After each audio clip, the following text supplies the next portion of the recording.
Allora, buon pomeriggio. La notizia di oggi è questa decisione del TAR di cassare l'ordinanza del facente funzioni Spillì che aveva detto chiudiamo le scuole per proteggere i calabresi. Il TAR dice no, perché non ci sono elementi tali da suggerire un provvedimento di questo tipo. Quindi si torna in classe da domani. Naturalmente ci sono polemiche, reazioni, e mi piacerebbe anche a questo punto sentire il vostro parere, perché noi abbiamo attivato la piattaforma della messaggistica appunto per registrare le vostre considerazioni su quello che è maturato nella giornata di oggi. Con me ho due colleghi che stimo e saluto. C'è Domenico Martelli che vedo collegato, grazie Domenico per essere qui. Grazie a voi, buon pomeriggio. Saluto Massimo Clausi che dovrebbe essere collegato. Massimo non ti vedo ma spero, no, se abbassi un po', forse se alzi un po' la telecamera riusciamo a vederti meglio, perché sennò gran parte del tuo aspetto, ecco, no, adesso sei completamente scomparso, vabbè, equilibriamo perché no, perché se non gli dai un po' di equilibrio alla telecamera non credo se riesca a rimanere ferma da sola. E quindi con loro discuteremo anche di questo e poi ascolteremo anche il pensiero di Rubens Scuria, che di queste cose se ne intende. A botta calda, Martelli, che si può dire?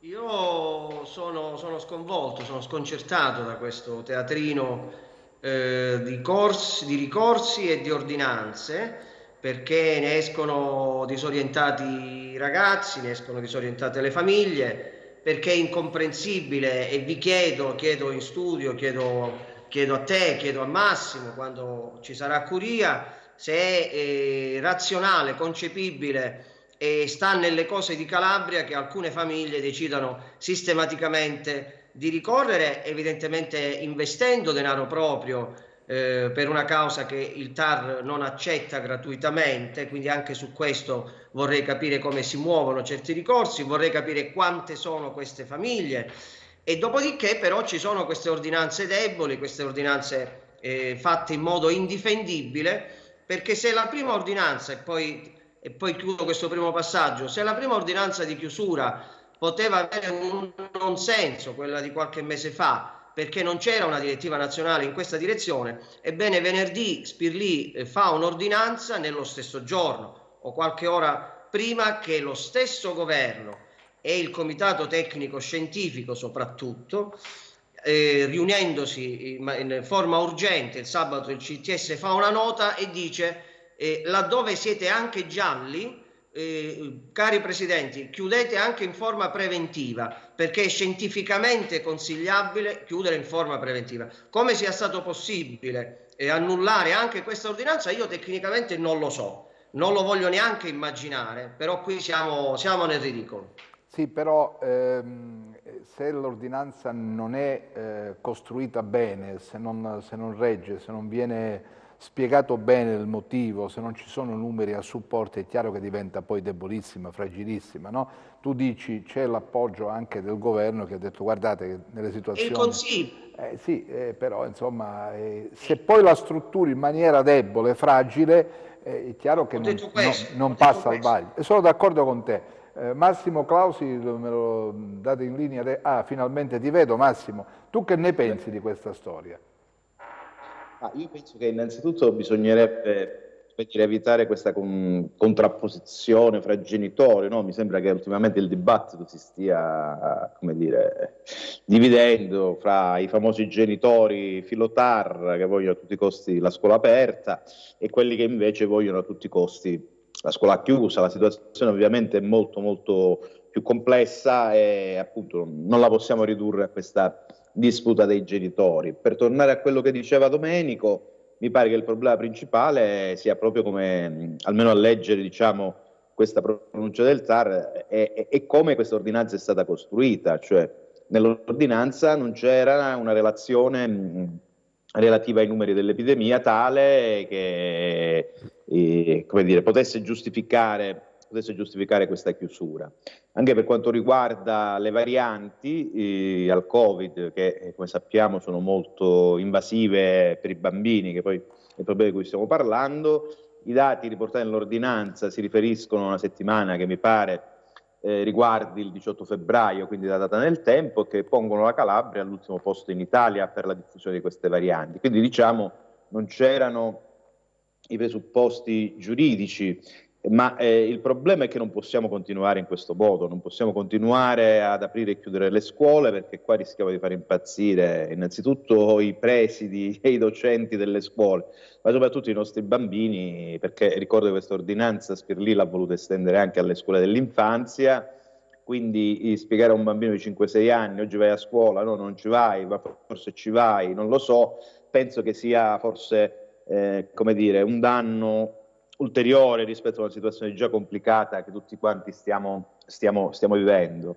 Quindi forse il problema dovremmo porcelo a monte e capire cosa si sta facendo per mettere in sicurezza le scuole. A me sembra davvero scandaloso che da un anno allo scoppio della pandemia, ancora per quanto riguarda le scuole, noi non abbiamo fatto assolutamente nulla.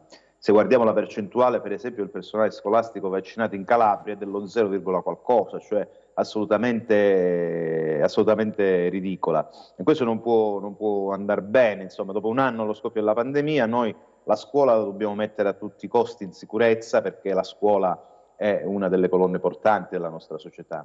Beh sì, fuor di dubbio, ma diciamocelo francamente, tutti sapevamo il giorno in cui Spirlì ha emesso l'ordinanza che da lì a poco sarebbe intervenuto il TAR, stimolato dal ricorso di un gruppo di famiglie, e ci saremmo ritrovati dopo qualche giorno a discutere dell'apertura perché il TAR ritiene che non ci siano le condizioni perché le stesse rimangano chiuse. Rubens Curia in linea, grazie Rubens, anche a te. Tu che ne pensi di questa situazione?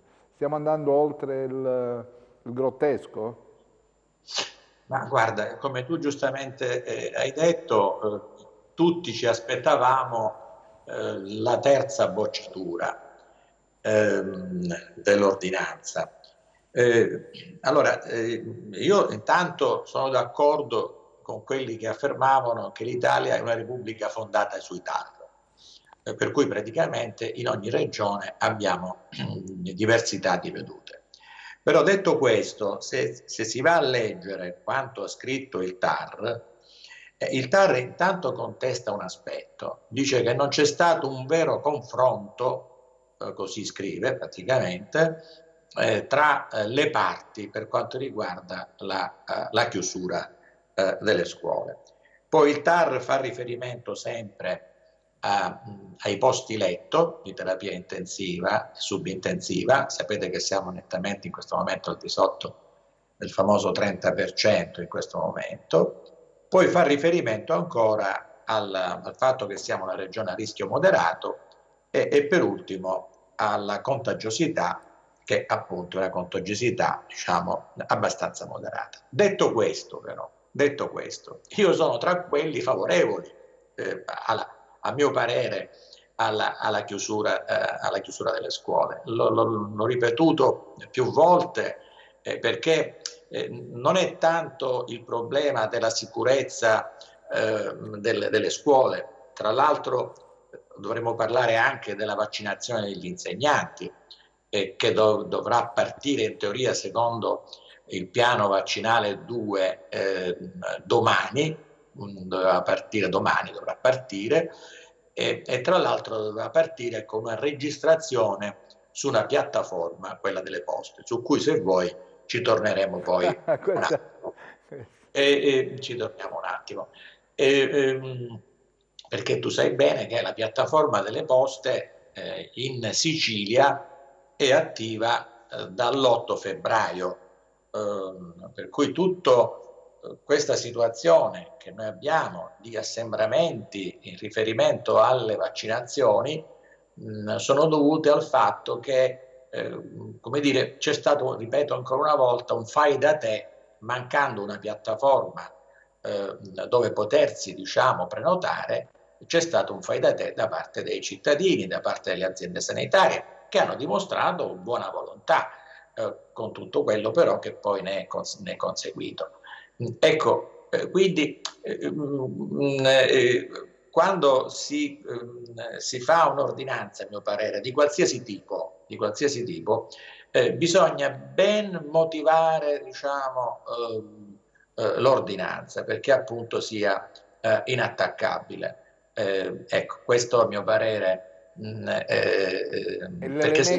l'elemento centrale di tutta questa storia. Forse sì, tutte le ordinanze fatte fino ad oggi che hanno riguardato la scuola non sono state supportate e sostenute da argomentazioni talmente forti e valide da essere inoppugnabili. Quando un'ordinanza viene magari emessa e punta su elementi di fragilità, no? Che possono essere aggrediti dalla giurisprudenza, è chiaro che si sgonfia tutto, non ha nessuna possibilità di superare l'ostacolo della magistratura. Certo, c'è il problema poi, ricordiamoci, anche dei trasporti, che ormai in tutta Italia è diventata una questione fondamentale, cioè che può essere un luogo di trasmissione del virus.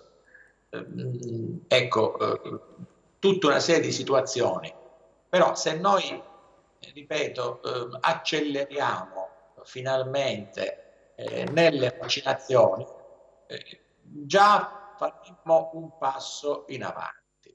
Ecco, questo secondo me è molto importante. Vi leggo subito. Noi abbiamo 73.000 dosi di vaccino ancora non utilizzate, siamo al 65% come utilizzazione del vaccino e questo ci deve fare pensare. Scusate, comincio ad arrivare tante domande, considerazioni su questa vicenda, me ne leggo la prima così discutiamo di questo.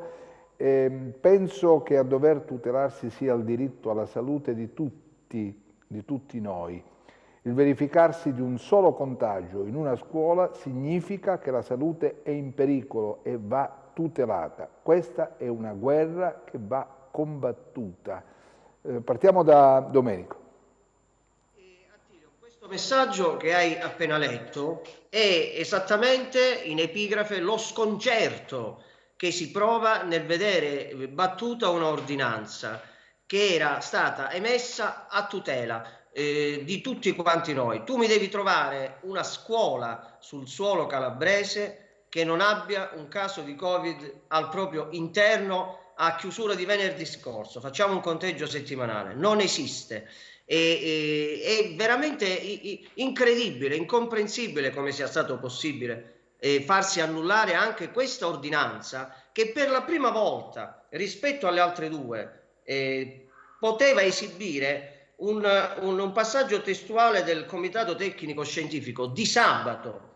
È opportuno ed è altamente consigliato che le regioni adottino il massimo livello di contenimento a prescindere dall'indice RT e dal colore di appartenenza. Questo non è una chiacchiera da bar, è un consiglio, questo è il Comitato Tecnico Scientifico, che è il maggior supporto del governo. Che cosa significa questo? Che adesso il TAR deve decidere se i posti letto sono ancora adeguati per la terza ondata, se bisogna aspettare. Come si può consentire a dei giudici comodamente da casa, ovviamente da remoto, perché loro si guardano bene dal contagiarsi, come si può consentire ad un TAR di intervenire sull'indice RT di Calabria? A parte che l'indice RT calabrese, come ben sappiamo, è fuori controllo, è incalcolabile, perché tu hai i tamponi antigenici, i test antigenici ogni giorno che conteggiano 6 positivi, fissi, da sempre.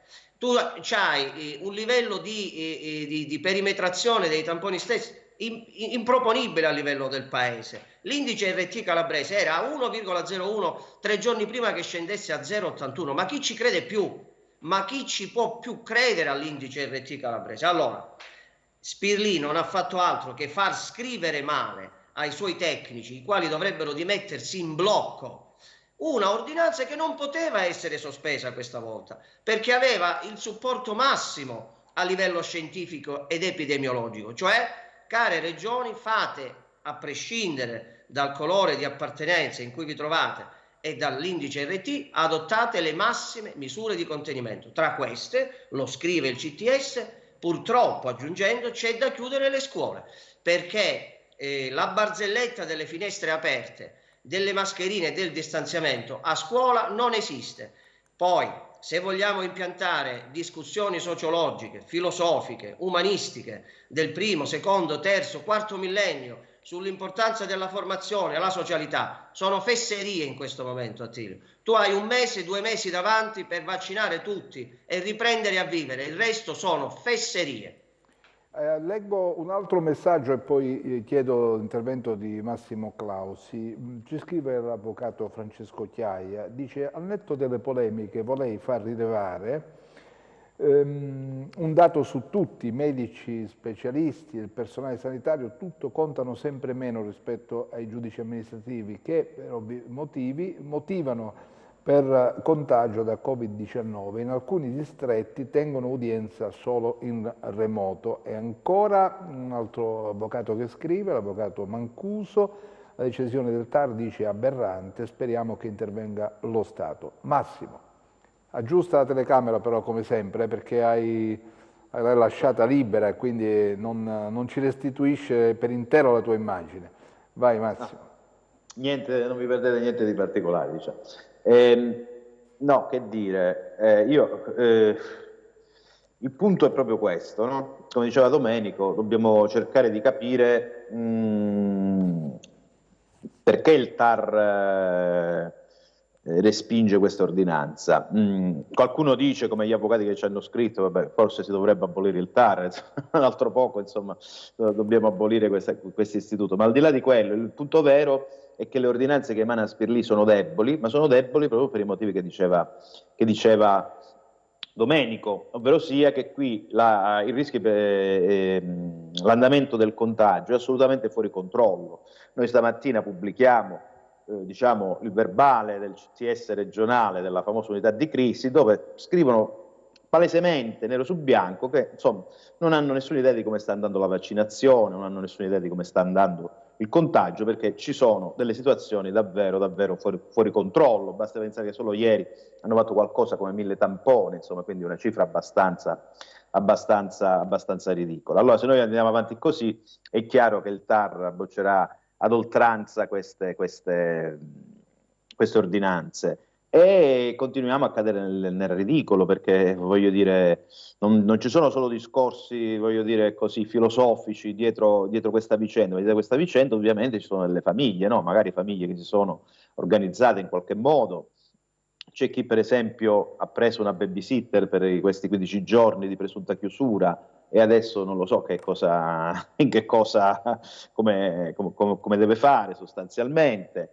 Ci sono problemi di varia natura, quindi a questo punto, siccome uno dei presupposti dell'ordinanza era chiudere per 15 giorni le scuole per vaccinare tutto il personale scolastico, che mi pare arrivi a 59.000 unità, non credo che in 2 settimane si possa raggiungere questo obiettivo. Per questo io nel mio primo intervento dicevo che si è perso un anno di tempo, perché per prima cosa bisognava mettere in sicurezza le scuole attraverso le vaccinazioni di tutto il personale scolastico. Cosa che non è stata fatta, chiaramente. Non è stata fatta. Perché siamo ancora agli over 80, siamo ancora... a vaccinare gli over 80. Adesso non voglio riproporre la polemica a cui faceva prima riferimento il dottor Curia dei 70.000 vaccini che sono stipati non si sa dove, mentre a Cosenza mancano i vaccini, per cui non siamo nemmeno riusciti a vaccinare gli over 80, figuriamoci se in 2 settimane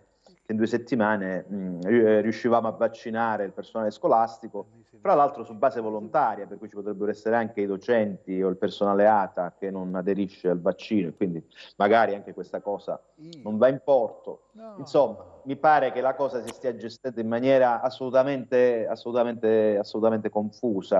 Allora, a questo punto è meglio fare un bel lockdown generale, ci vacciniamo tutti e fra lo scendete per la regione, fra 6-7 mesi, quando saremo tutti vaccinati, magari poi torniamo a vivere.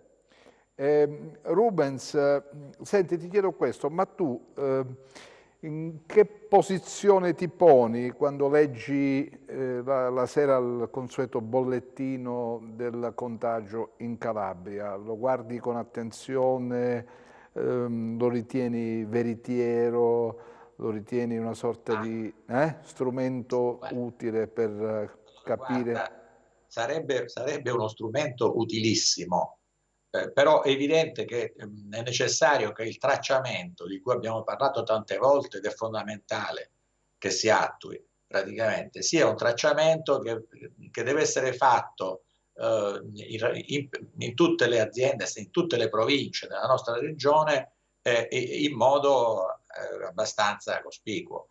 Come diceva poco fa il dottore Clausi, se tu praticamente fai 1200 tamponi pubblicati il giorno 8, quindi il giorno 7 praticamente, di cui oltre 1000 li fai tra Reggio Calabria e Catanzaro, vuol dire che il tracciamento in tutta quanta la regione, voglio dire, non sta andando.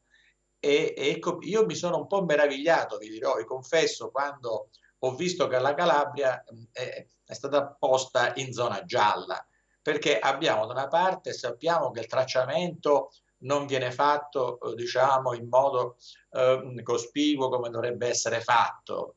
Abbiamo la fragilità del sistema sanitario e quindi questo un po', diciamo, mi ha sorpreso. Allora, io ripartirei prima di tutto da un tracciamento che deve essere fatto in un modo abbastanza cospicuo in tutta quanta la nostra regione e in modo equilibrato in tutta quanta la nostra regione. E poi per fortuna ci sono due livelli, io questo l'ho sempre detto nel corso di questi mesi. Abbiamo un livello del palazzo e un livello invece del territorio. Nel territorio, diciamo, gli operatori sanitari si stanno dando da fare, eroicamente direi, per cui ci sono alcune realtà dove gli insegnanti vengono vaccinati, dove le forze dell'ordine vengono vaccinate, dove gli over 80, con tutto quello che purtroppo abbiamo visto in questi giorni, poiché manca la famosa piattaforma poste funzionante, si creano poi quegli assembramenti. Io so che si stanno organizzando in attesa che questa piattaforma entri in funzione, so che finalmente si sono convinti e si stanno muovendo i primi passi per attivare questa piattaforma, si stanno organizzando per esempio per fare in modo tale che i docenti vengano vaccinati o nelle scuole o vengono vaccinati attraverso degli elenchi che vengono inviati da parte dei direttori della scuola. Ecco, l'altro punto su cui io ci tengo molto, perché poi sono cose importanti. Prima ho citato una data, la data dell'8 febbraio in cui in Sicilia è partita la piattaforma Poste, che è la nostra stessa piattaforma messa a disposizione dal commissario all'epoca Arcuri.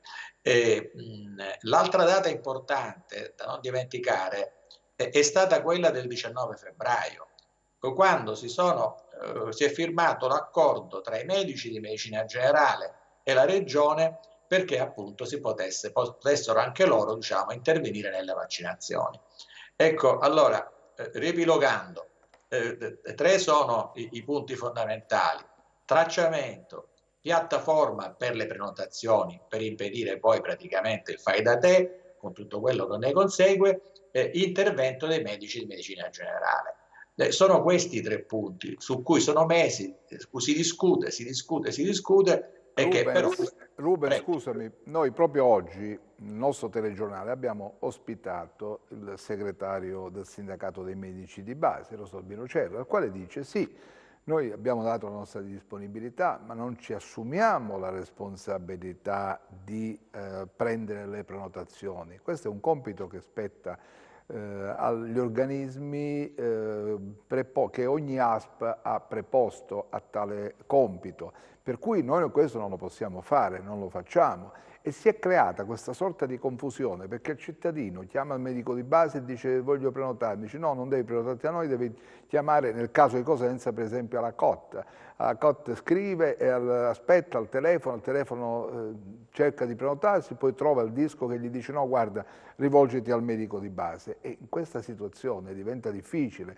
Come dice la dottoressa Marilu Vulnera, che ci ha scritto poco fa, dobbiamo però metterci in testa che questo è un evento straordinario, che non si tratta di una vaccinazione anti-influenzale. Qui siamo di fronte ad una straordinarietà dell'evento che non ha paragoni col passato, per cui tutta la macchina complessiva della sanità da nord a sud del paese ne sta risentendo perché non ha gli strumenti per fronteggiarla, o meglio, si sta sperimentando giorno dopo giorno sul campo. Ma andiamo alla pubblicità e poi parliamo di questo.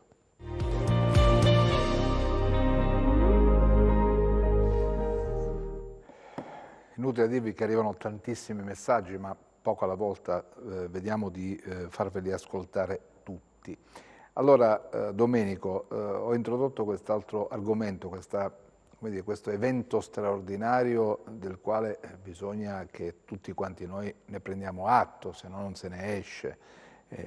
Si sperimenta quotidianamente, ci si rende conto degli intoppi e si cerca di ovviare. Certo, però il tempo passa, il tempo come dire, corre via velocemente e l'ansia, la tensione in ognuno di noi cresce naturalmente. Allora, intanto è opportuno, secondo me, mettere come sottofondo ad ogni intervento, ad ogni trasmissione in materia, scrivere per sempre, non ne possiamo più, ma non ne possiamo più nessuno evidentemente. Il messaggio che hai letto di Marilu Vulnera, che saluto da lontano, che certamente non è l'ultima arrivata nell'ASP di Cosenza, dice la verità. Questa è una situazione drammatica sul piano europeo, perché pochi minuti fa Johnson & Johnson ha annunciato la riduzione del 50% della fornitura nel secondo trimestre. Ancora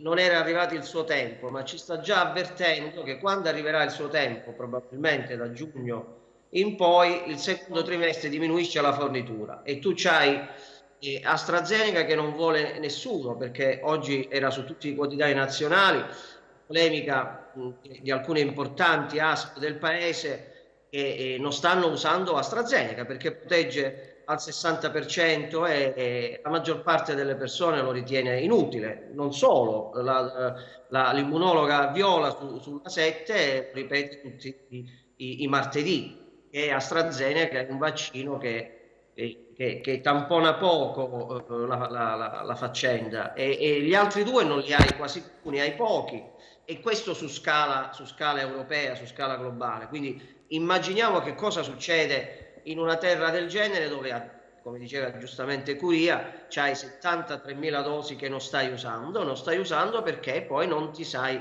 organizzare. Solo ieri è successo un altro patatrac, l'ASP di Cosenza, parentesi, giornata nerissima dell'ASP di Cosenza, perché non si capisce che è successo sulla comunicazione dei tamponi. Non ne ha comunicati per niente. Come diceva Curia, dei 1.200 sono quasi tutti Reggio e Catanzaro, tant'è che il Dipartimento di Cosenza ieri porta 4 positivi che li puoi trovare tranquillamente in un condominio di fronte se li vai a fare per davvero.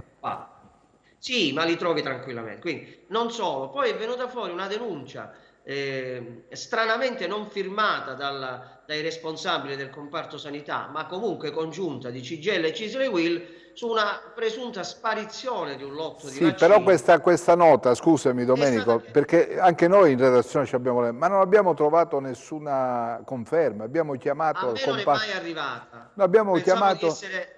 Abbiamo chiamato, dopo aver letto questa notizia, abbiamo cercato di sentire i responsabili del comparto sanità di CGIL e CISL UIL, ma cadevano tutti dalle nuvole, diciamo veramente noi non l'abbiamo fatto. L'ho fatto anche io. Non ne sappiamo niente. Chissà Massimo sa qualcosa più di noi di questa denuncia. Massimo, tu hai avuto contezza di questa denuncia? Hai saputo qualcosa? Perché noi ci abbiamo lavorato ieri in redazione, eh?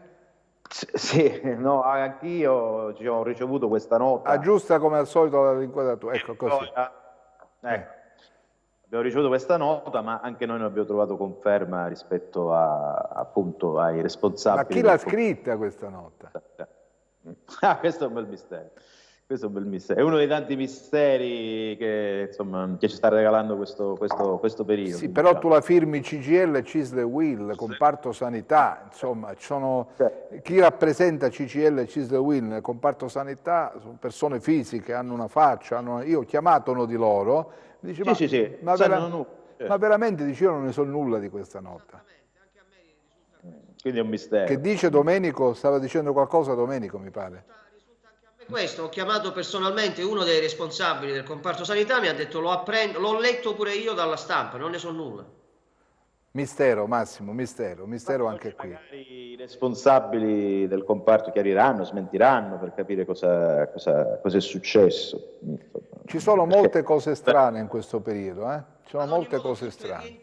Se posso concludere, tutto è rientrato perché questo presunto lotto di vaccini, al punto che queste sigle, senza la firma dei responsabili, annunciava addirittura un'esposta alla magistratura, poi invece si è appreso che c'era semplicemente una riorganizzazione della fornitura e da un lotto all'altro, insomma non mancava niente, ecco, a conti fatti non mancava niente, ma comunque è uscito fuori un documento che denunciava una cosa gravissima, che mancavano centinaia e centinaia di fiale, chissà in che mani andate a finire, al punto da spingersi fino alla richiesta in procura. Poi abbiamo appreso che non era così, ma la cosa più grave, appunto, come hai detto tu, Attilio, è che i responsabili delle sigle sindacali della sanità smentiscono di aver firmato questo documento, una cosa gravissima, perché dal primo giorno che sono arrivati questi vaccini è partita la caccia alle streghe, te la dico, per quanto mi riguarda è una cosa assurda, più vacciniamo persone meglio è, ma ad ogni modo è partita la caccia alle streghe su una cosa molto semplice, e cioè andiamo a vedere come le cliniche private usano questi vaccini. E non so perché o partita da chi, ma sono arrivati degli esposti immediatamente per monitorare le aziende private, cioè le cliniche private che hanno in dotazione uno stock di vaccini, se poi usano realmente tutti questi vaccini per vaccinare i loro dipendenti o non piuttosto altro personale, se non addirittura familiari. E questo è il vero Vi do un'altra notizia, forse la sapete già, ma io ve la dico perché l'ho appresa poc'anzi, cioè che sono stati consegnati 2.500 dosi di vaccino all'Università della Calabria per vaccinare i docenti e il personale che lavora all'università. Massimo, tu conoscevi questa notizia? No, la apprendo da te in questo momento, insomma. Buon per il personale dell'università, però insomma appunto qua mi pare che manchi un disegno organico, perché è vero quello che diceva la dottoressa Vulnere, siamo di fronte a un episodio assolutamente straordinario, però è anche vero che questo episodio non era totalmente inaspettato, forse ci si poteva e ci si doveva organizzare per tempo. Io ricordo che quando ancora mancava, diciamo, il nulla osta dell'Agenzia Internazionale del Farmaco sui vaccini, e altri paesi europei organizzavano centri della logistica, organizzavano una rete di distribuzione dei vaccini. In Italia invece noi pensavamo, com'è quel fiore, Attilio, di Arcuri, la primula. La primola. Cioè, non si capisce che cosa pensavamo, per cui tornando sempre sulla vicenda dell'approvvigionamento dei vaccini, che certamente è complicato per tutti, ma a me pare assurdo che ci sia un'organizzazione così carente che non possa appunto, come dire, trasportare i vaccini laddove serve, per cui noi abbiamo, lo ripetiamo per l'ennesima volta, non ci stancheremo mai, 74.000 vaccini stoccati e in tutta la provincia di Cosenza non se ne trova uno. È evidente che c'è qualcosa che non va. A me pare che manca tutta l'ossatura organizzativa di questa campagna di vaccinazione, con tutto il rispetto ovviamente per le persone che, come diceva Curia, in maniera eroica stanno affrontando questa stagione, questa vera e propria guerra, e molto spesso a mani nude. Però mi pare che siano poco supportati da un punto di vista proprio dell'organizzazione. Insomma, d'altronde le vicende del Dipartimento Salute della nostra regione, insomma, le conosciamo. Non c'è nemmeno da meravigliarsi troppo. Velo pietoso. Rubens Curia, hai sentito quello che ci siamo detti, hai sentito qual è la situazione, la gente continua a chiamare, a chiederci come devo fare per prenotarmi. Questa famosa e pubblicizzata piattaforma, eravamo nel mese di gennaio, se la memoria non mi inganna, i primi giorni del mese di gennaio mi dissero arriverà, stiamo montando i computer con i telefoni direttamente collegati con Roma per avere una piattaforma quanto più comprensiva di tutte le istanze dei territori in modo da avere un monitoraggio. Hanno montato i computer, ma la piattaforma non è mai partita.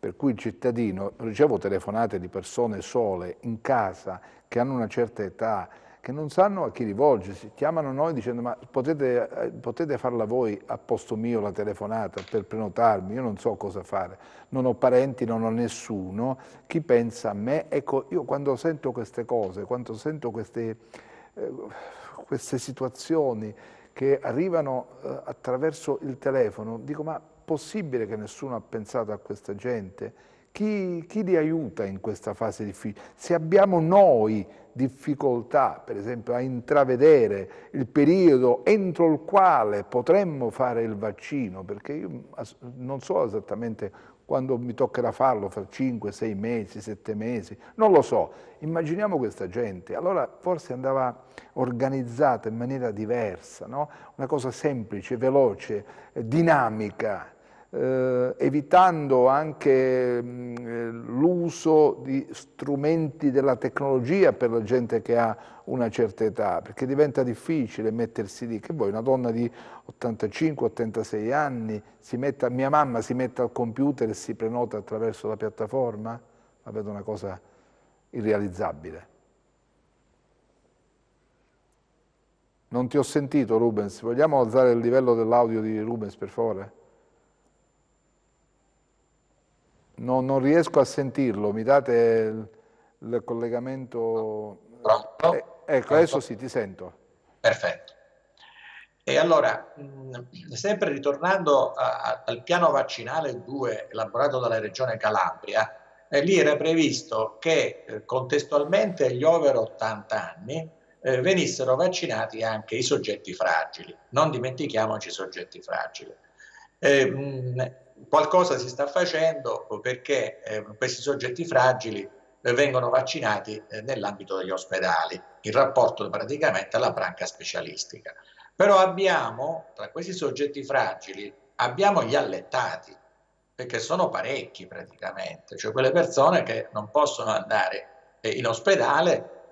Allora, in questo caso è evidente che non ce la fai con le USCA, anche forzando un po' a vaccinarli, però proprio parlando con il dottore Cerra praticamente c'è una loro disponibilità, tra l'altro i loro allettati diciamo li conoscono, quindi se a questi medici viene dato il Moderna, che è praticamente più trasportabile rispetto al Pfizer, no? Che è più delicato come trasporto, voglio dire, questo potrebbe essere fatto. Allora è fondamentale, torno, che ci sia una forte cabina di regia a livello regionale, che praticamente dia disposizioni, queste sì, di natura militare, praticamente, no?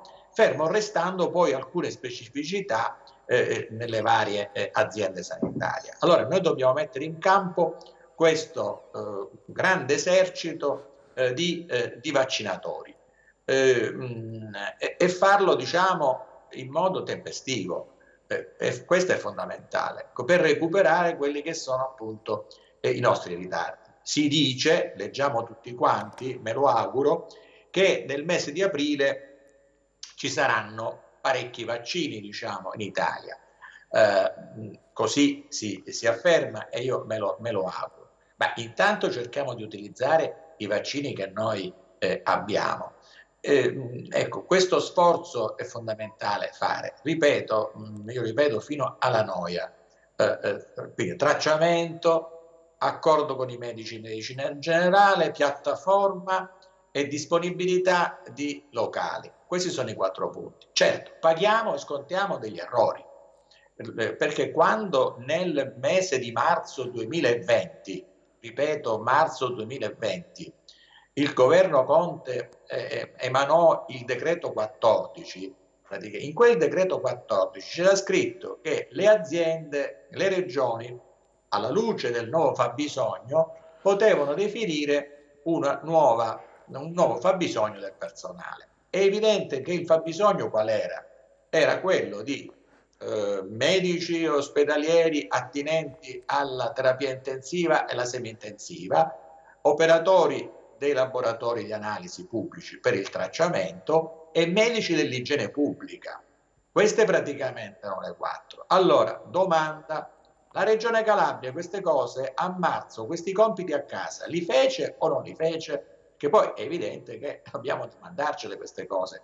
Ecco perché poi oggi abbiamo noi, come io li definisco, gli eroi, perché se noi oggi abbiamo, dopo miracoli incredibili, 152 posti letto di terapia intensiva e se ne sono previsti 260, voglio dire, secondo il piano, no? Sono aumentati da 104 a 152, voglio dire, no? È evidente che dei problemi organizzativi ci sono, delle responsabilità ci sono a monte, che poi si scaricano alla fine sugli operatori sanitari che lavorano nel territorio, negli ospedali e sui cittadini.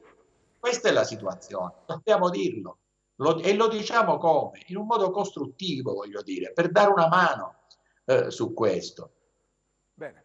Grazie Rubens per la tua disponibilità al tuo intervento, ci sentiremo nei prossimi giorni perché sei un punto di riferimento, almeno per quanto riguarda questo spazio della nostra rete, perché sei competente, sai di quello che parli, di cui parli. Grazie. Domenico, arriva un messaggio diretto a te, dice, ma com'è possibile? Ma perché il dottore Martelli è così contrario all'apertura delle scuole? Perché ce l'ha così a morte per il fatto che si riaprano e che i ragazzi possano tornare in classe? No, mi spiace che sia arrivato un messaggio di questa natura. Sarei proprio curioso poi in privato magari anche di poter conoscere l'identità, perché non è così e perché sarebbe assurdo se fosse così. Io non conosco nessuno contrario all'apertura delle scuole e tantomeno io.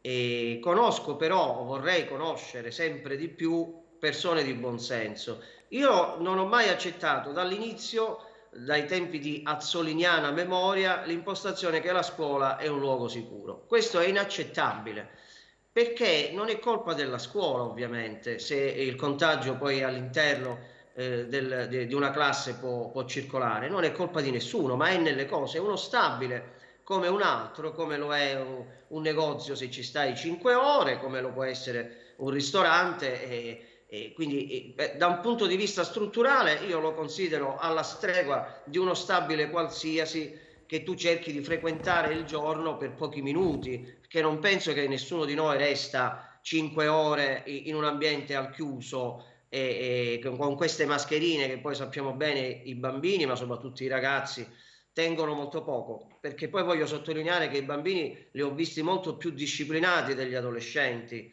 nelle misure di protezione. Quindi non c'è nessuna campagna, come dire, talebana nei confronti della chiusura delle scuole. Il buonsenso. Allora, se tu fai un ragionamento di questo tipo e dici la scuola non è un luogo sicuro per definizione, lo possiamo smontare questo falso teorema, perché altrimenti noi non avremmo i contagi che abbiamo nelle scuole. A questo si è aggiunto, sul finire di questo inverno, la variante inglese o le altre varianti, perché l'Inghilterra ha chiuso tutto il paese e lo ha fatto un premier che è stato accusato di essere aperturista fino ad ammalarsi gravemente, non dimentichiamolo, proprio in prima persona, andava ad abbracciare le persone e poi abbiamo visto che ha rischiato di morire, ma l'Inghilterra è stata più saggia di noi. Abbiamo l'allarme di tutti i più grandi scienziati del paese. Allora, che cosa contesto io? Contesto che se tu vuoi tenere aperte le scuole perché devi, bruttissimo termine, perdonatemi, ma non ne trovo un altro, perché devi parcheggiare dei ragazzi, perché devi lavorare. Io lo capisco, ma ci mancherebbe altro se non capisco che ci sono delle famiglie in grandissima difficoltà con le scuole chiuse. Ma non si può, ma non mi si venga però a nascondere questo sotto forma di battaglia ideologica sulla cultura, la formazione e la socialità. Ma tu me ne devi trovare uno che sia contrario alla socialità dei propri figli, alla formazione e alla cultura. Non si può mettere su questo piatto della bilancia la partita. C'è un tempo in cui c'è da stare più attenti ed è questo, ed è maledettamente questo, perché la terza ondata è a Potenza, è a Catania, è a Bari, Napoli in zona rossa, ma chi vuole far credermi che la Calabria è gialla? Noi con dei dati veri, onesti, aggiungo onesti, e sai perché ti dico onesti? Perché Fiorenza Sarzanini sul Corriere della Sera il giovedì, e come tu ben sai, il Corriere della Sera e la Sarzanini sono i depositari di quello che succederà il venerdì a questa specie di canale preferenziale, il primo quotidiano nazionale, ti dice già quali che saranno le regioni. La Calabria era data in arancione, con indice RT vicino a 1. Improvvisamente, ma i dati erano raccolti fino al mercoledì, arriviamo a un RT di 0,81. Non ci crede nessuno al giallo di questa regione. Allora, come li proteggiamo i nostri figli e le nostre famiglie? Ormai non si farà, ma si poteva prendere una pausa con un'ordinanza scritta bene fino a Pasqua, capire che sta succedendo davvero a livello del contagio e poi dopo Pasqua tutti i bravi ragazzi che hanno del talento dentro, una voglia di socializzare infinita, avrebbero trovato il loro spazio. Invece tu in questi 20 giorni, 30 giorni che ci separano dal dopo Pasqua, potrebbe succedere veramente un massacro Speriamo in di no, giro. speriamo di no. Massimo, sei d'accordo con Domenico oppure hai un'idea diversa? Intanto saluto Santo Giuffre, presto saremo da te. Massimo. No, io sono d'accordo nell'analisi, un po' meno nelle conclusioni, nel senso che mi pare che Domenico, come dire, l'impressione del telespettatore può essere sotto certi aspetti condivisibile, cioè nel senso che perché se il ragionamento è quello di Domenico ed è giusto, qua dovremmo chiudere tutto, mica le scuole, mica possiamo tenere i bar aperti fino alle 6. E io quando andavo a prendere i miei figli a scuola vedevo che alle 4 del pomeriggio la gente si assembra di fronte ai bar vicino a scuola di mio figlio e poi chiudiamo solo le scuole. Non riesco a capire perché questo ragionamento sia fatto solo sulle scuole e non sia generale, nel senso che se c'è questo virus, se ci sono le varianti circolano dappertutto, mica solo a scuola. Respingo poi l'idea di questo concetto del parcheggio, mi sembra una cosa davvero fuori dal mondo, nel senso che sicuramente purtroppo le famiglie italiane di oggi non sono le famiglie italiane in cui siamo cresciuti noi, no? Dove molto spesso c'erano i nonni a casa, sono famiglie disgregate, lo dicevi pure tu prima, al contrario, parlando dei tantissimi anziani rimasti soli, perché qua siamo una terra di emigrazione intellettuale dove i giovani soprattutto appunto vanno via, lasciando spesso gli anziani soli. Quindi diciamo che quello che bisognerebbe chiedere è un approccio più serio a tutta questa situazione, un approccio serio a questa situazione, per cui allora organizzare davvero in maniera decente una campagna vaccinale, lo ripeto, magari per il personale scolastico, cercare di finire quella degli over 80, cercare di implementare una campagna vaccinale seria per il personale scolastico, cercare di fare un contact tracing che sia affidabile e poi facciamo i nostri ragionamenti, vediamo cosa succederà da qui all'estate, insomma, perché altrimenti non ne usciamo più, ci dividiamo fra parcheggiatori e non parcheggiatori, ma questa è una polemica, secondo me, fine a se stessa. Però Insomma. mi pare che ci sia un fil rouge che leghi la tua posizione con quella di Domenico, che non è in contrapposizione. come dire, l'analisi la condivido molto, è sulla scuola che ho qualche dubbio, sulla sua visione delle cose relativamente alla scuola. che tu dici se chiudiamo la scuola chiudiamo tutto, perché in qualsiasi luogo può annidarsi il contagio. Quando alle ore 16 vado a prendere i miei bambini all'asilo, quando era aperto, di fronte vedo i bar strapieni di persone ammassate, insomma. Allora non mi spiego perché c'è questo accanimento sulla scuola e non su tutto il resto. È una questione economica? Sicuramente dobbiamo garantire la sopravvivenza ai ristoratori, a chi ha il pub, il bar e quant'altro, però insomma vorrei un discorso che fosse più coerente su tutto, altrimenti non si spiega, perché fra l'altro a me, come dire, io nutro dei dubbi sul fatto che si parli di scuola tout court, perché ogni età ha le sue esigenze formative. È chiaro che i bambini più piccoli forse hanno più bisogno di socializzare, sono meno adatti a fare la DAD rispetto agli adolescenti, quindi si potrebbe pensare anche a una chiusura a scaglioni, insomma si potrebbero fare tante cose. Invece il discorso mi sembra molto grossolano e fatto con l'accetta da parte delle istituzioni, non di Domenico, che invece ha fatto un discorso serio. Sì, però arrivano messaggi di questo tipo. E se mio figlio dovesse accadere qualcosa, con chi devo andare poi a prendermela? Domenico. Se adesso, da domani, qualcuno dovesse ammalarsi di Covid a scuola e transitarlo in casa o ai nonni o ai genitori, e ovviamente con certezza che questo è avvenuto all'interno della scuola, a mio avviso può anche chiedere il risarcimento ai genitori e a queste famiglie che hanno fatto ricorso al TAR per riaprire le scuole, perché questa è una guerra, non si può giocare più con le parole. Vedi Massimo, io non ho usato il parcheggificio per diciamo in qualche modo sminuire quella che è una gravità sociale, perché poi se tu analizzi il problema della formazione, io sono convinto che i tuoi figli riescono ad apprendere moltissimo 5 ore con la FFP2 in classe. Ne conosco tanti altri che, avendo meno ossigeno nel cervello, disegnano sul foglio aquiloni e spiagge, perché stare 5 ore con la P2, perché oggi è consigliata quella, ma non è consigliata da Domenico Martelli, è consigliata dai medici. Allora io mi rendo conto che se quella per voi è socialità va benissimo, cioè ci mancherebbe altro. Il parcheggificio significava che poi li ho sentiti i commenti in chat molto più private di quelle che può essere un'evidenza pubblica. E ora a chi lo mando? Dove lo metto mio figlio? Io devo andare qua, lui deve andare là riferendosi ai Punto. genitori, ma è comprensibile, comprensibile, ci mancherebbe altro. Domenico, devo fermare perché c'è la pubblicità e poi devo salutare Santo Giuffre che è in collegamento con noi. Intanto ti saluto Santo, come stai? Tutto bene? Non sento però il ritorno in audio, chiedo alla regia un attimo di provvedere. Intanto mandiamo la pubblicità, ci vediamo tra poco.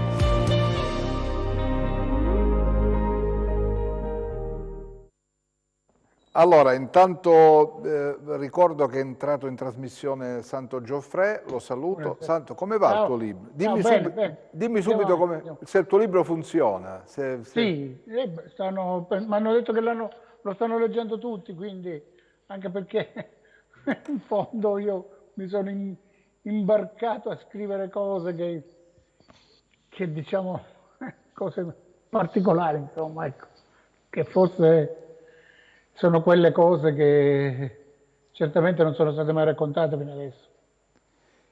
Sì, volevo chiedere questo. Volete fare una domanda a Santo Giuffre, Domenico? Comincia tu, fai una domanda. Breve, perché ne faccio una tu e una Massimo, così andiamo subito in argomento. Vi dico solo una cosa, che sono arrivate tantissimi messaggi. Qualcuno mi chiede, sapete cosa sta facendo il commissario Longo? Poi magari vediamo se Massimo ha buoni rapporti, ce lo spiegherà lui, che cosa succede. E poi mi dicono, per quanto riguarda la disponibilità dei medici di famiglia, che varia da zone a zone, da paese a paese, contrada e contrada, rispetto alla vaccinazione dei cosiddetti soggetti fragili. e poi ancora la Calabria è allo 0% per quanto riguarda la vaccinazione degli insegnanti, chiede e come in Calabria si apre la scuola con questa situazione? Beh, questo è in sintesi, ma sono tantissime, faccio quello che posso nel sintetizzare tutte le domande che arrivano. Allora, vuoi fare una domanda a Geoffrey?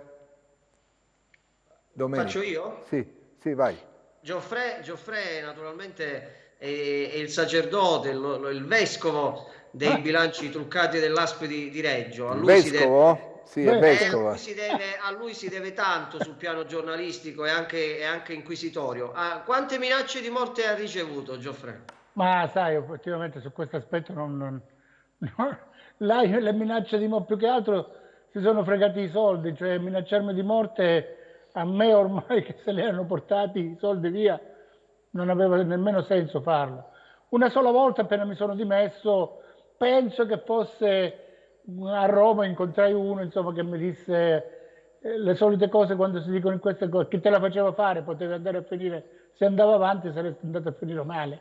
Ecco, questo mi è stato... Ma sostanzialmente lì nessuno mi ha minacciato perché in fondo i soldi già se li hanno presi, insomma. Giustamente, i soldi sono spariti, quindi Massimo, tu la domanda... Io mi volevo riallacciare alla domanda in qualche modo di Domenico. Ricomponi la telecamera però, te lo devo dire ogni volta però, è possibile. Ecco. Si vede che faccio carta stampata con le telecamere a mente. No, volevo chiedere, riallacciandomi in parte alla domanda di Domenico, al dottore Geoffrey, che cosa l'ha colpita di più in questa sua esperienza? Se la voracità di questi che si sono mangiati i bilanci, il modo in cui l'hanno fatto, oppure la reazione che ha avuto il sistema, chiamiamolo così, al suo atteggiamento, perché ricordo che venne preso quasi per matto quando iniziò a denunciare queste cose, qualcuno lo definì il fratello di Montalbano, il fratello minore di Montalbano. Sì, perché lei è giovanotto, fratello minore. Fecero addirittura interrogazione parlamentare, insomma ci fu una reazione che quasi quasi il matto sembrava lei, Geoffrey. Cosa le ha colpito di più di questi due aspetti? Ma guardi, dell'aspetto quello di prima, la cosa che io rimasi scioccato è il fatto che in quella situazione nessuno era intervenuto. Di chi aveva il compito di intervenire? Perché se tu hai un bilancio non approvato nel 2013 perché le carte erano false, io non capisco perché nessuno, chi aveva dovere, incominciando dal MEF, a dire ma perché il bilancio dell'ASP di Reggio Calabria è falso? Perché quel fatto si ripercuote fino adesso. L'altro giorno hanno bocciato per l'ennesima volta un bilancio che avevano tentato di fare dicendo che i bilanci passati erano falsi. Ecco, la mia meraviglia fu quella, cioè di vedere che nessuno si interessava, cioè era come se fosse normale che un bilancio della maggiore azienda che dava lavoro ma che spendeva di più nella provincia di Reggio Calabria fosse stato bocciato, e era già da 2 anni bocciato. E quando io mi misi poi nella testa di ricostruirlo, perché la sfida quella era, cioè se tu volevi far uscire la Regione Calabria dal piano di rientro, le conseguenze le avete dette poco fa voi. Cioè la vaccinazione, se noi non facciamo vaccinazione o non abbiamo le strutture per farlo, la conseguenza non è perché noi siamo chissà dove, ma perché veniamo da 12 anni di rigori del piano di rientro, cioè c'è stata una macelleria sociale fatta sul territorio, blocco delle assunzioni con tutte le conseguenze. Le conseguenze sono queste, cioè noi gli insegnanti, la Toscana ha già vaccinato il 70% degli insegnanti, noi non abbiamo vaccinato nessuno, perché lì c'è il miglior sistema sanitario europeo, in Calabria il peggiore sistema sanitario europeo, la differenza è questa. Poi l'altra cosa è che logicamente lei capisce che, tu capisci che insomma io non capivo quell'aggressione verso di me, non l'ho mai capita, tuttora non la capisco, perché capisco che poteva esserci un problema di rigore dell'osservanza delle leggi, cioè io ero stato candidato 3 anni prima in un comune di 1000 abitanti, tra l'altro ero stato sconfitto come sindaco, e quindi la legge Severino però chi era prima di me e quelli che vennero dopo di me erano tutti in quella situazione e nessuno fece, né la Regione Calabria, diciamo l'applicazione dei commissari momentanei seguiva quella la Severino, ma seguiva una legge che la Regione aveva, anche se quella era superiore, cioè Sarica, per intenderci. Il commissario che era prima di me era stato candidato alla Regione Calabria e fu assessore al Comune di Reggio Calabria, eppure nessuno sollevò il problema. Quelli che vennero dopo di me, che erano 3 prefetti, perché il ministro degli interni, con pace a lui, Minniti, quando cacciarono me in una riunione gli disse: ma come, dopo quello che ha fatto Gioffre possiamo mettere uno comune? Mettiamo 3 prefetti. Ma tu sai che un commissario straordinario di un'ASP, un direttore generale, deve avere un rapporto di esclusività con l'ASP, cioè non può fare altro. E quelli, uno era addirittura viceprefetto a Milano e faceva il commissario a Reggio, e gli altri 2 facevano altre cose. Addirittura dopo di me un altro si candidò al Parlamento mentre era direttrice amministrativa dell'ASP. Quindi capisco che io lì sicuramente, per tanti motivi, dovevo essere cacciato, perché questo poi fu la cosa. Cioè là non che io mi andai ad annullare e denunciare per la prima volta nella storia una transazione, incominciai ad andare a cercare, perché la mia funzione lì quella era, di andare a cercare chi sistematicamente si era portato via quasi 1 miliardo diciamo, di euro dall'ASP di Reggio Calabria in modo disonesto. Ecco, questa è la realtà delle cose. Le conseguenze le stiamo pagando ora, perché noi non usciremo mai dal piano di rientro, i bilanci vengono sistematicamente bocciati, non abbiamo sanità, paghiamo i sistemi al nord Italia 330 milioni di euro. Allora io capisco che quello che avevo intuito, cioè che dentro l'ASP c'era un'associazione criminosa che partiva da colletti bianchi, molto probabilmente 'ndrangheta dietro varie cose, ma anche impiegati disonesti. Ecco, questa è la realtà delle cose.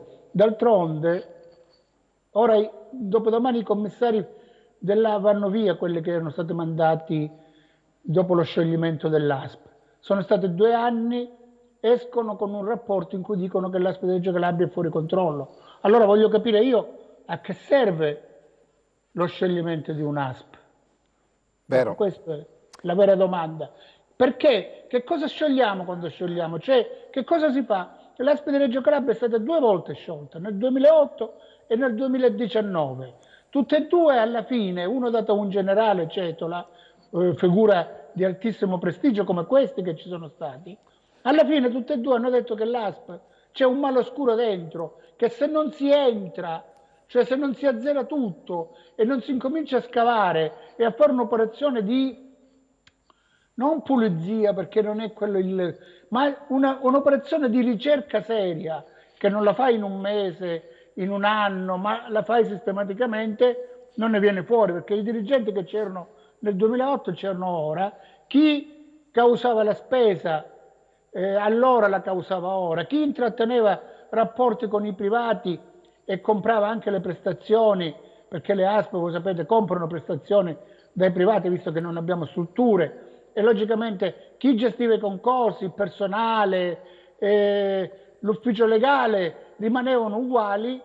Si esce allora e si esce ora dicendo che l'ASP è fuori controllo. Allora vogliamo capire che dobbiamo cambiare l'approccio in questa cosa, perché se non lo si fa, guardate, veramente inutile. Ora abbiamo l'emergenza e in qualche maniera ci stiamo arranciando in modo male, ma qui arriva perché poi qua siamo isolati già per i fatti nostri.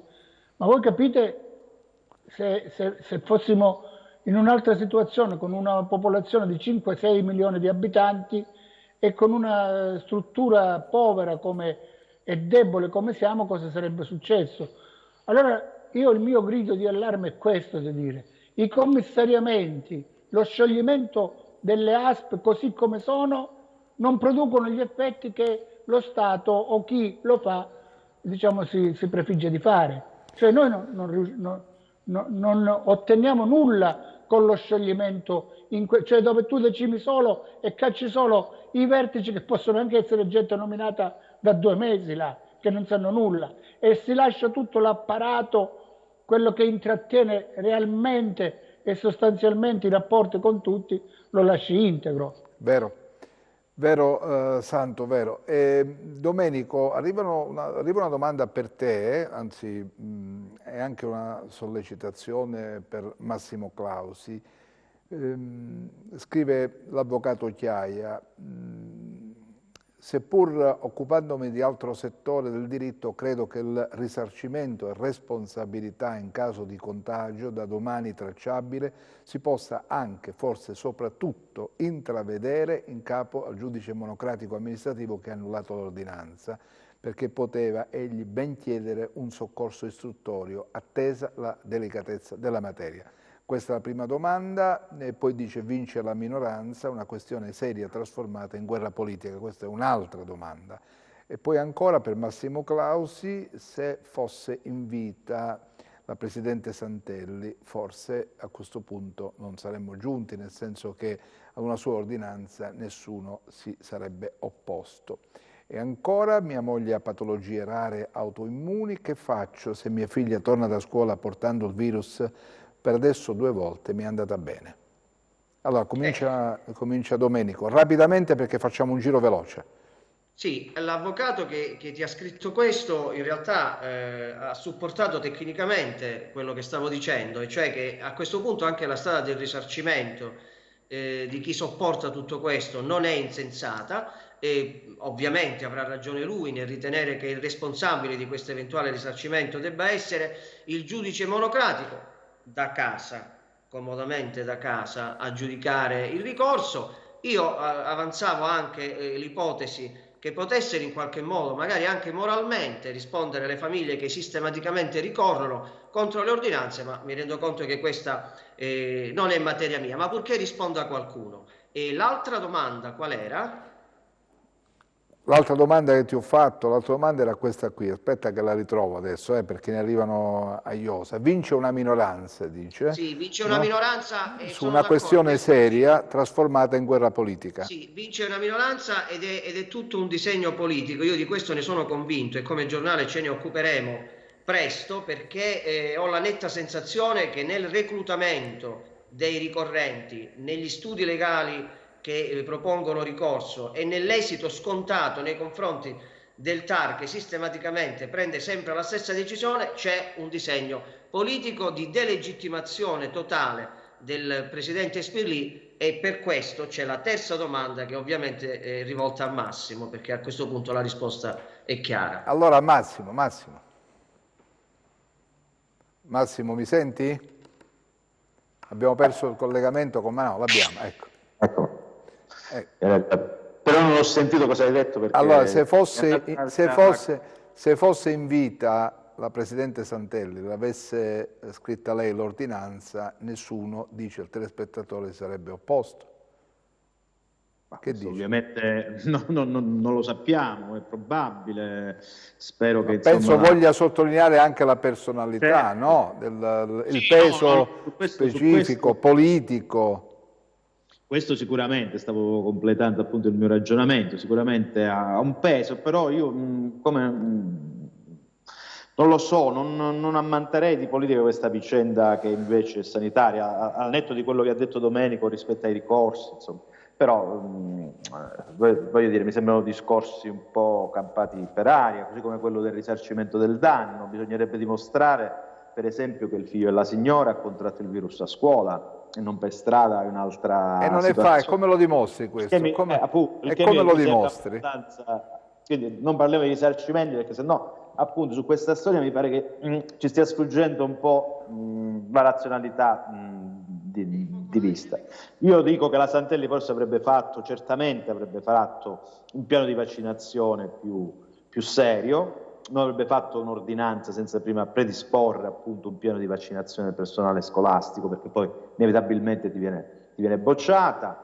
Ha ragione l'avvocato Chiaia, ovviamente Francesco Chiaia è un illustre avvocato, quindi che gli dia ragione io fa un po' ridere, però nel senso che il TAR avrebbe potuto chiedere un supplemento istruttorio. Però torno al discorso di prima, non so se questo supplemento istruttorio fosse davvero attendibile, insomma. vista la grande indeterminatezza che abbiamo sui dati e sui contagi. Senti, siamo in chiusura. Quello che ha detto Santo Gioffre lo avvalli, cioè è secondo te questo il percorso? Quello cioè che commissariare così serve poi a poco. Ma guarda, questa è una vecchia questione che riguarda non soltanto le ASP, ma riguarda anche i comuni, no? Noi abbiamo comuni in Calabria che vengono sistematicamente sciolti senza risolvere, come dire, di una briciola il problema. Non è un caso che a livello nazionale, diciamo, c'è un ampio dibattito, sono state presentate diverse proposte di legge per la riforma del commissariamento dei comuni e quindi anche delle aziende sanitarie. Una l'ha presentata la senatrice Silvia Vono, un'altra la deputata Enzo Bruno Bossi, un'altra ancora l'attuale sottosegretario Dalila Nesci, vado a memoria, insomma. Però chiaramente è evidente che ha ragione Gioffre quando dice che se tu vai a tagliare i vertici di un'azienda, ma poi il corpo rimane sempre lo stesso, allora si rischiano sempre le stesse e identiche patologie. Certo, nel caso dell'ASP di Reggio c'è qualche motivo di preoccupazione in più, perché se nemmeno 3 commissari prefettizi riescono a mettere ordine ai conti di questa azienda sanitaria, non so che ci possa riuscire. Bene, Domenico, per te rapidamente, perché poi siamo proprio in chiusura. Per me la testimonianza di Gioffre è qualcosa di clamoroso. Non solo è sacrosanto abolire l'istituto del commissariamento per grandi aziende, ma poi nel caso dell'ASP di Reggio Gioffre è una ferita di tutti noi. Noi paghiamo, ha ragione, paghiamo il prezzo del disastro di questi giorni, perché metà del debito storico calabrese era stato scoperto da Gioffre che è stato destituito per una sciocchezza e Gioffre che è stato non difeso da un allora ministro potentissimo degli interni, ma questa è una vicenda, Attilio, che fa molto molto male ed è anche molto pericolosa per i media che hanno toccato l'argomento. Gioffre ricorda benissimo che un organo di informazione in quei mesi lo delegittimava costantemente, ma questa è una piaga e dietro questa piaga c'è l''ndrangheta dietro. Bene, Gioffre, naturalmente il tempo a disposizione ce ne occorrerebbe di tanto per poterlo, ma come sai appena c'è la possibilità, diciamo, perché tu sei un personaggio importante nel, come dire, nel percorso che la Calabria deve intraprendere per arrivare ad una gestione della sanità che sia improntata sulle regole, rispetto alle regole e soprattutto sulla legalità.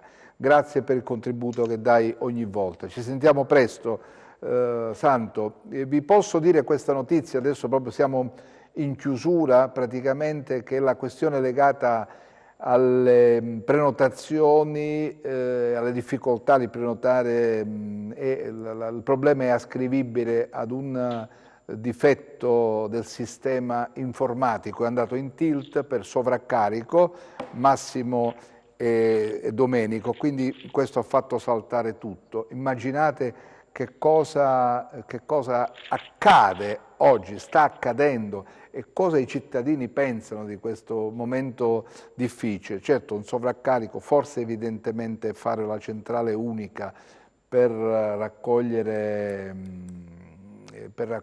le disponibilità a vaccinarsi, non è il caso di metterla in piedi così.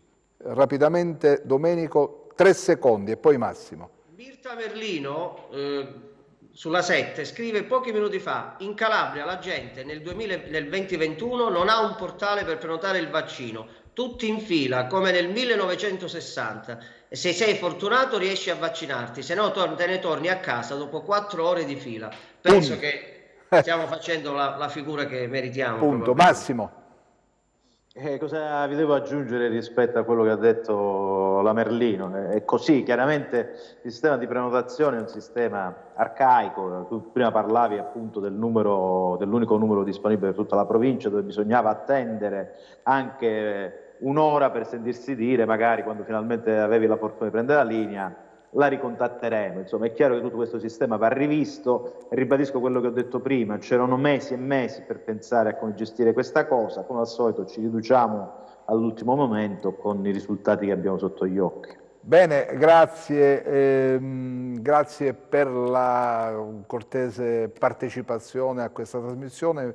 Domenico, Massimo, vi auguro buon lavoro, grazie anche a grazie anche a Santo Giuffre, a Ruben Scuria, a tutte le persone che hanno scritto. Torneremo a raccontarvi, a seguire passo passo questo momento così delicato che tutti quanti noi stiamo vivendo e che interessa naturalmente in maniera particolare la nostra realtà, perché poi dobbiamo fare i conti con quello che abbiamo a disposizione e come va messa in campo tutta l'energia, i mezzi, gli uomini a disposizione per garantire ai cittadini calabresi questa operazione di vaccinazione che è delicatissima ma è centrale per il futuro. Arrivederci.